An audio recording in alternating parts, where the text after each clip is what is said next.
Chapter 12. Accusation.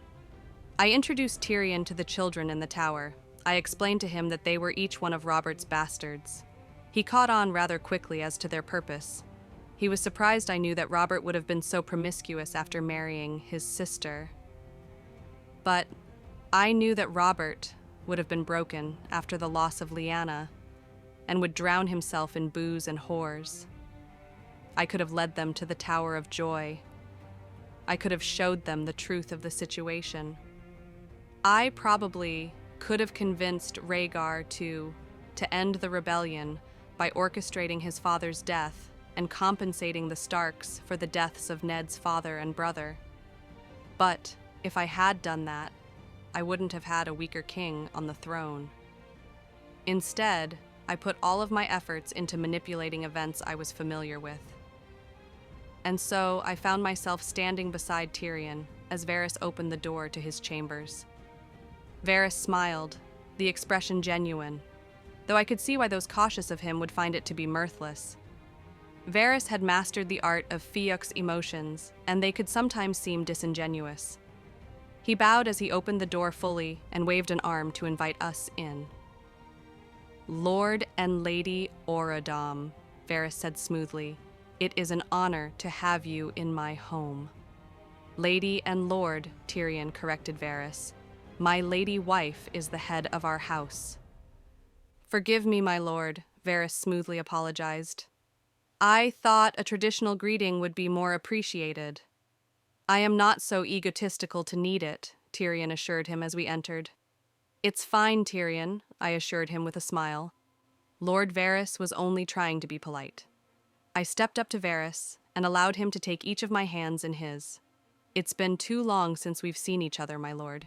You weren't at the wedding." Varys kissed my hands and squeezed them gently. "I will forever curse myself for missing the event, my lady. But King Robert commanded key members of the small council remain in King's Landing. I trust you received my gifts, at least. It is difficult not to receive a library full of books." Tyrion chuckled. I beamed up at Varys as he turned, keeping one of my hands in his as he led us to his pavilion where he'd once more had food and drink set out for us. "We're building a new tower onto the castle to accommodate all of them." "Building?" Varys asked curiously, arching a brow slyly as he looked at me. "You didn't simply create it?" Tyrion pulled a chair out for me so that I could sit. "Building the tower provides work for our people and helps them be a part of the new direction we're taking them." "Is it we already, my lord?" Varys chuckled as he took his seat. Tyrion looked at me and a tender smile crept onto his face. "It has been we since I bungled my first impression." Varys chuckled. "So the rumors are correct. Love at first sight." "More like love at first explanation," I snickered, and Tyrion couldn't help but shake his head in embarrassment of the memory. "In either case, I am pleased to see the two of you so happy together," Varys said as he poured us both a glass of wine. As he took his seat and took his own glass in hand, he easily transitioned to the topic we'd come to King's Landing about. "I take it from your letter that it's finally time?" I nod after taking a sip of my wine. "Robert is taking us hunting tomorrow. I've got some of the older bastards coming along as attendants." "Ruining the king's hunt is not the strategy that I would have taken," Varys mused. "May I ask why you decided to use that as the opportunity instead of telling him here in King's Landing?" Tyrion chuckled and smirked. "My lady wife believes that Robert will wish to kill something when confronted with the truth of my sister's infidelity." I concurred. "As do I," Varys nodded in agreement. "And so she asked to go hunting," Tyrion finished. "No doubt the king will wish to rush home to kill my sister, but Merida believes Lord Stark will advise him to be calm while we work to divert his initial anger." "And the barrel of wine you asked for?" Varys asked. "Why am I providing that?" I smirked. As to that, I would like Robert's squire to be taken into custody." "Lancel?" Varys hummed in consideration. "May I ask why?" Cersei is replacing Robert's normal wine with something much stronger, Tyrion replied grimly. She's hoping that it will affect him to be unable to hunt properly. Varys let out a sympathetic gasp. You don't mean to say that she hopes an accident will occur while he is out hunting? Perish the thought, I hummed into my wineglass. Indeed, Varys said, offering a genuine scowl. It would seem the Queen has been doing more than simply hoping for a Lannister on the throne. I will see to it that the lad is feeling ill come tomorrow. Once he is confined to his quarters, I will have him arrested. Thank you, Varys, I smiled. I trust you will ensure no whisper find their way to the Queen whilst all of this is happening? Not a one, my lady, I assure you, Varys bowed his head. As for the other matter you asked me to look into, you've found proof? I asked excitedly. Varys grinned and gave a slow nod. In the Vale. Tyrion chuckled. Wait until her sister hears of this. Oh, Varys seemed surprised by Tyrion's response. I didn't think you'd made your husband aware. I grabbed Tyrion's hand and smiled at him. Tyrion is aware of all my plans and all of my capabilities. I hide nothing from him. It does my heart good to see a marriage couple who are so open and honest with each other. Truly, it does, Varys hummed happily. When will you be presenting that information to the king? I should think that it would be a terrible blow for him to learn about his wife's infidelity and about the man who orchestrated his mentor's murder in the same day. As I've said, Tyrion said, the king will want to kill someone when he hears the news. And Littlefinger is the diversion you will be offering him? Varys asked, his expression appreciative of the maneuver. I've already sent an invitation for him to join us in the hunt tomorrow, I replied, as I finished a piece of ham. He's been clamoring to try and connect some of his businesses with your for some time, Varys chuckled. He won't be able to refuse the invitation, and Robert will break more than a finger in his anger, Tyrion smirked. Varys raised a glass in appreciation of Tyrion's joke. We spent the rest of the evening talking strategy, philosophy, telling stories, and catching up in general. By noon the next day, we were deep in the Kingswood. There's a good lad, Robert said Gendry, who brought him a new windskin. I'd finagled to have Gendry serve Robert as his squire for the day. Robert pulled his spear from the boar that would have killed him had I not manipulated events. Nearly missed him with that last one, Robert laughed, his face full of vigor and amusement. Every spear something so fierce, Lord Oradum? Every night, if I can help it, your grace, Tyrion replied with a smirk. It took Robert a moment to catch onto the jest, but he simply threw his head back and let out a laugh that echoed through the forest. Careful, that one's more dangerous than she lets on. A match for my brother and no mistake, Tyrion nodded in agreement. Jaime crossed his arms and let out a haughty huff as he looked down at me. Ever since your debut, my lady, that's all I've ever heard. One of these days we should cross swords and find out who the better fighter is. I looked up at Jaime and smiled. I prefer a hammer, my lord. But I wouldn't shy away from some friendly competition. A woman after my own heart, Robert grinned. He was famed for his use with a warhammer that was so heavy most men couldn't lift it with both hands, and he wielded it with one. Lady Oradum has proven herself most formidable in many arenas, Littlefinger said from the side. I shudder to think how she might be as an opponent on the field. Bah! Robert waved a dismissive hand in Littlefinger's direction. A disgruntled patron gives you reason to quake in your boots, Lord Dalish. You should quake in your boots if Lady Oradum set her ire to you. Littlefinger simply smiled and bowed his head. As you say, your grace. Robert chuckled at Peter's reaction, savoring it for a few moments. Well, I've killed enough things to work up my appetite. Come, let us eat. He led us back to the camp where several tents were set up. Your grace, could we speak privately? I asked as the others began to file into the main tent where lunch was being served. Now? Robert asked as he motioned to the food. I did just say that I was hungry, did I not? We'd be more than happy to bring you food, Your Grace, Tyrion said as he reached up to clap Littlefinger on the back. Wouldn't we, Lord Dalish? Peter looked at Tyrion and smiled his slimy smile. Of course, Lord Oradoom. It would be a pleasure. There you have it, Tyrion smiled wide at the king. We'll be 2 shakes behind you. Robert seemed satisfied with that. He grumbled, but waved for me to follow him to his tent. Tyrion, I called back, would you be so kind as to bring me my book as well? I'd like to do some reading after I speak with the king. Tyrion nodded. Of course, my dear. I'm happy to oblige. He looked up at Jaime and smiled.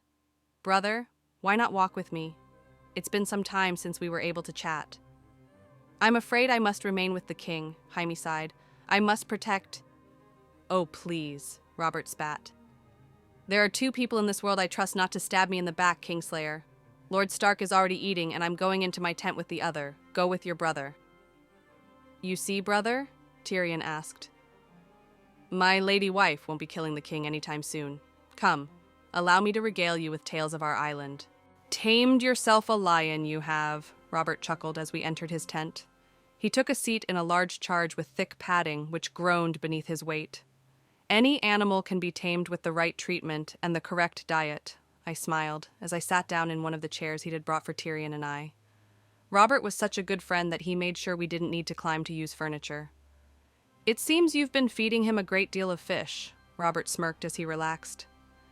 As my husband said, I giggled, he spears his fish every night he can. Robert laughed and nodded in approval. So, what does the Lady of the Iron Isle want with her king? I took deep breath and sighed. I have known something for a long time now, you Grace. It was brought to my attention my Lord Varys. He'd not been able to obtain proof for some time, but he did ask me for my help, which I was happy to give because you are my dear friend. Robert seemed both intrigued and irritated. And what, might I ask, have you and the spider learned? I pursed my lips together, thinking of how best to break the news to him. It seems your wife has not been loyal to you. What? Robert asked, a tinge of a growl creeping into the edge of his voice. The Queen has been committing infidelity, I said, committing to the charge this time. And, I'm afraid, her crimes against you have only worsened. Worsened? Robert barked. How could they have worsened beyond that? I sighed and pushed through his anger. Through duplicitous and repulsive acts, I'm afraid. She has been drugging the person she has been unfaithful with. Robert stared at me as he tried to process the information. She's been raping a man? Not just any man, Your Grace. Her brother, I replied. The tall one. Robert's eyes grew wide with disgust and disbelief. Jaime? She's been drugging and sleeping with the Kingslayer? You expect me to believe that? I sighed and reached into one of the pockets sewn into the side of my dress and produced a bottle. I slipped out of my chair and walked over to offer the bottle to Robert. Do you recognize this, Your Grace? Robert took the bottle and inspected it. It's one of Cersei's monthly bottles to help her sleep during her time of the moon. Master Pycelle makes them specifically for her in those bottles, so that she can save face, I nodded. However, this one was found in the Ser Jaime's quarters last month. This proves nothing, Robert growled, his tone warning me that even I was on thin ice at the moment. I thought you might say that, I nodded. As if on cue, Tyrion's voice called from outside the camp. Your Grace, we're here with your food. Robert and I both looked as the entrance to the tent. Then I pardoned myself to go the entrance. I walked out and smiled at Tyrion, who handed me the book. Thank you, dear. Would you all kindly give us a few more minutes? His Grace is deciding on what to do about something. Tyrion smirked. Of course. I'm sure we can find something to dig into while you finish your discussion. I appreciate it, my lords. I smile up at Jaime and Peter. I looked at Tyrion. Could you send Gendry with his Grace's wineskin? Tyrion took my hand and kissed the top of it. Certainly. I bowed my head to the men and went back into the tent. Robert was still fuming. I offered the book to him, open to the marked pages. Would you read this, Your Grace? What does this have to do with anything? Robert barked. Please, Your Grace, I replied. I implore you. Read it. Read it until you come to you arrive at your children. Robert grumbled and began to read, slowly at first, then faster, mumbling the phrase, black of hair until he finally whispered, Joffrey Baratheon, golden head. He shut the book so hard it made a clap that hurt my ears. Just then, a startled Gendry entered the tent. Your Grace, I have your...